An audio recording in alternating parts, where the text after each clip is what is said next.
Hey, how's it going? I'm here to review the new RGSP. I just got this in the mail, so let's do an unboxing.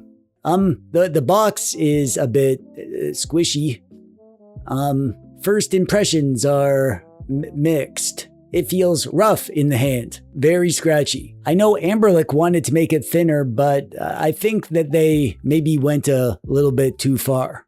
Here's the screen. I don't know the screen resolution because the glass keeps coming off in sharp little pieces that cut my fingers. The SD card is permanently embedded inside, nice and snug I guess.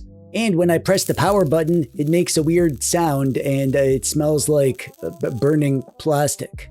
I do have one positive. The hinge is great, smooth and sturdy, and completely intact. I would recommend this to anyone currently shopping for a hinge, and probably not anyone else.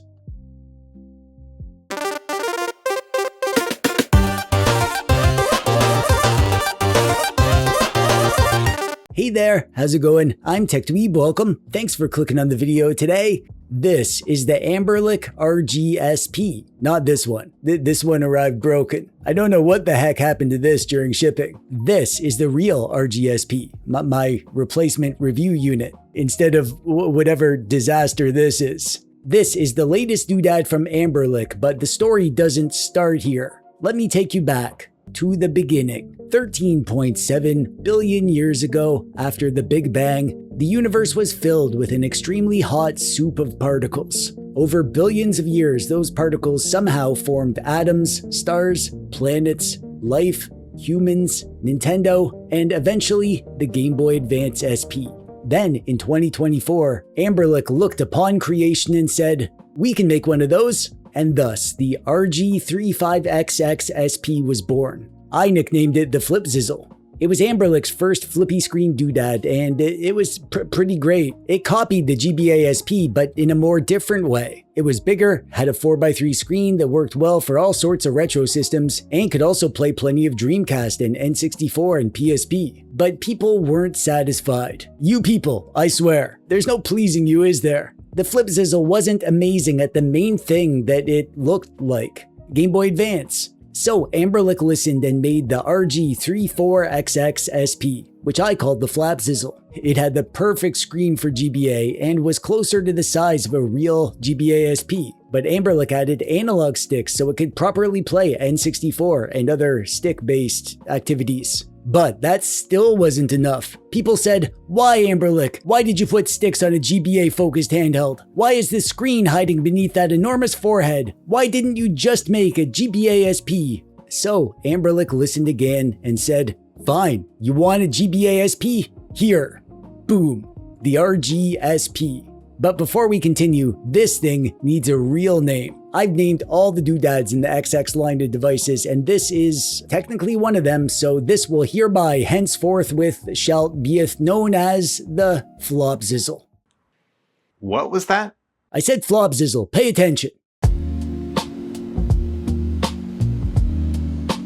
The GBA was a legendary system, and fun fact, it's my personal favorite retro system. In my humble and correct opinion, it was the pinnacle of the classic retro era of games. The GBA hit this perfect sweet spot where game design had become more sophisticated and modern, but the hardware still demanded the pixel art style that developers had spent decades perfecting. It also had around 1,500 games. Plenty of garbage shovelware, but tons of amazing stuff too. Instant classic originals, excellent console ports, weird experiments, and enough hidden gems to keep a grown man hiding in his blanket fort with a handheld until society collapses. If I could pick only one retro system for the rest of my days, I'd pick the GBA and live out my remaining days as a happy little Game Boy Advance hermit. I like to think that I'd actually finish some games then. I think that most people have one console they feel this way about. Maybe yours is the Super Nintendo, or the PlayStation 1, or the Nintendo 64, or the GameCube. Whatever it is, finding the perfect handheld for that system feels important. Not important in the grand cosmic sense. The stars don't care about pixel perfect scaling, which is why I don't trust them, but still, very important to me, and probably you. I mean, why wouldn't you want a special doodad built around the games that you love? There's no reason. But if you disagree, then let me know in the comments so I can add your username to my special book. That's why I love the Flopzizzle. Not because it's the best of the best in performance or controls or overall game playing experience. I have other devices that do more, cost more, and look much more impressive sitting unused on my shelf. But when it comes to my favorite emulation system, the Game Boy Advance, this is more or less the perfect experience. And yeah, it plays plenty of other stuff really good too, which we'll get into.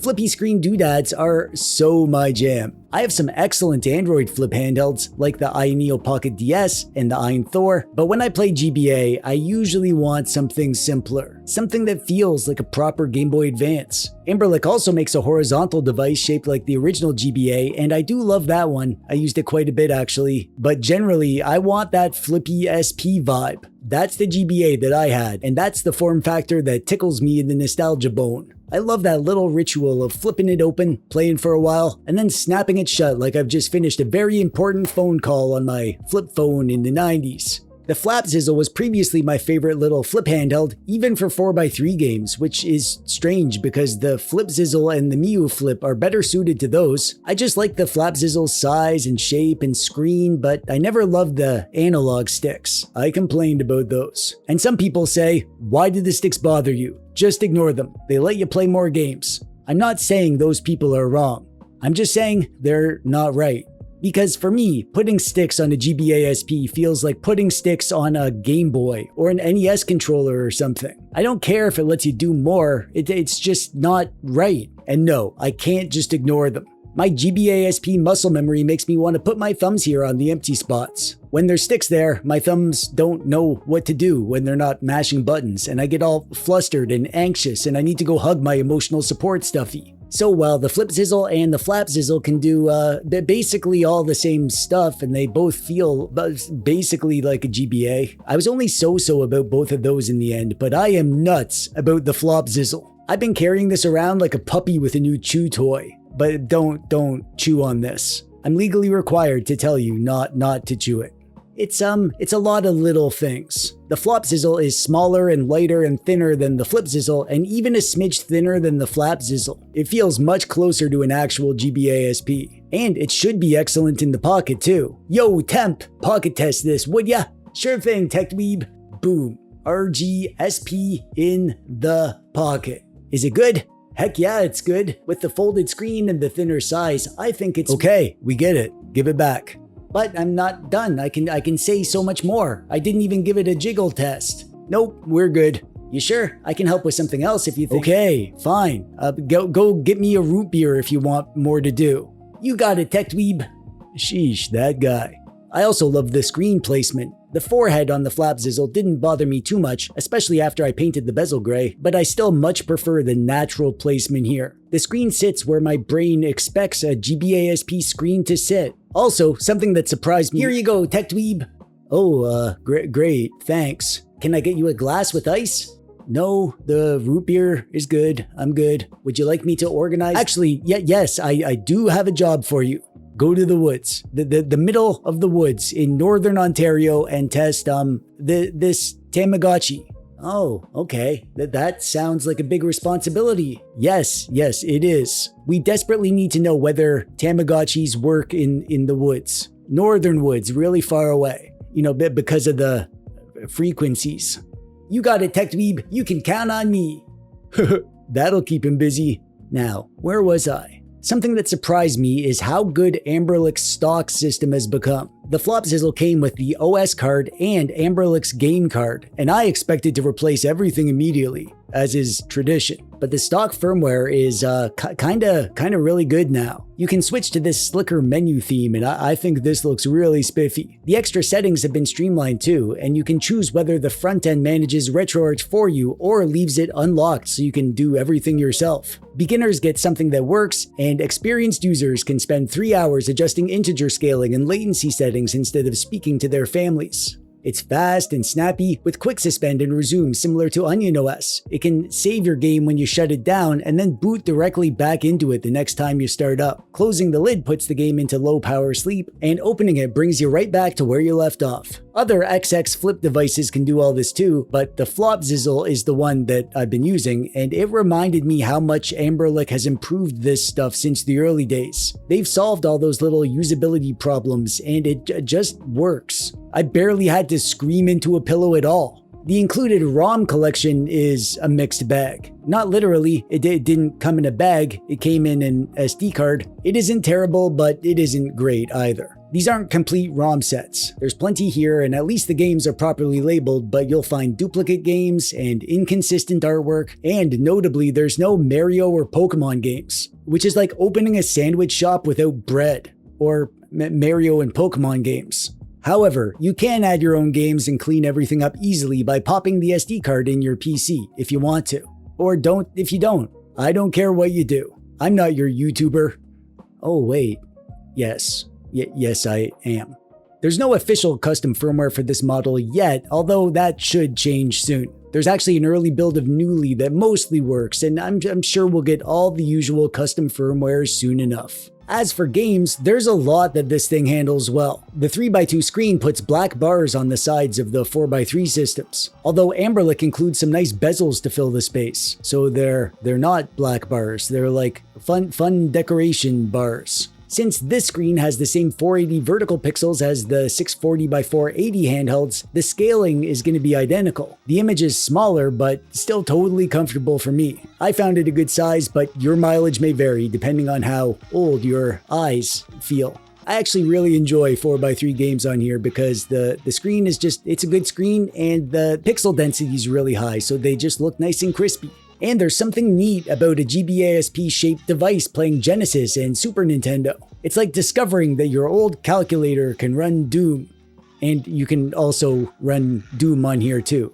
I also like Game Boy and Game Boy Color. They're kind of surprisingly enjoyable on here. I like the bezels, and the smaller image gives the whole thing a cute little kind of micro console vibe. Even some PSP works, although the 16:9 image is pretty small on a 3:2 ratio screen. I still enjoyed what I tried, the stuff that played well at least. The H700 chip is well known by now. If you own one of Amberlick's 17 other H700 handhelds, you already know what to expect. If not, the short version is that it plays everything through the classic retro era. Everything up to PS1 and plenty of N64 and Dreamcast and PSP. Not everything, but a good chunk of that stuff. Those systems used analog sticks, obviously. And we don't have an analog stick here, so Amberlick lets you tap the power button to make the D-pad behave like a left stick. It isn't truly analog, but it's enough for lots of games. It gets the job done.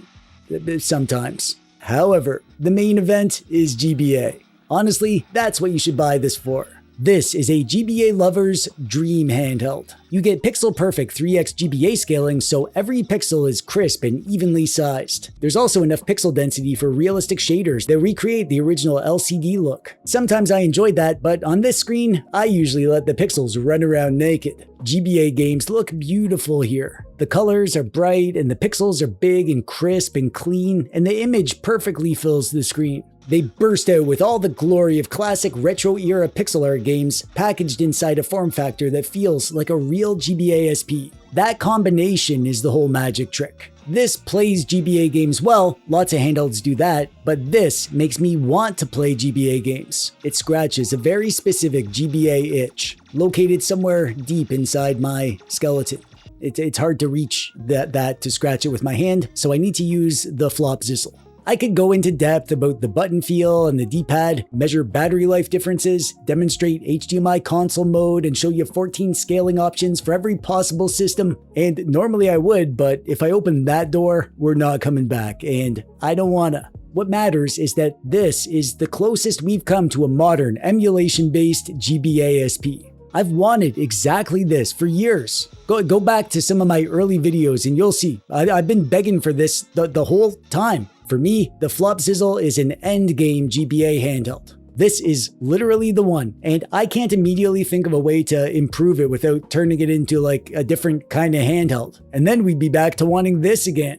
And I haven't even mentioned the price. This thing starts at $65 from Amberlick, but you gotta pay for shipping there, and then you're gonna be closer to $80. You can get it from Amberlick directly, and I'm gonna have links in the thingy below, and you can actually buy this on Amazon too. It's only $5 more there, and I guess that the benefit there is that you can easily return it if you don't like it. At that price, it's hard not to recommend the Flopzizzle to anyone who loves GBA and wants a super duper pooper authentic clone that also plays a mountain of other retro games. They made the GBA SP again, but this time specifically for weird middle-aged emulation dorks.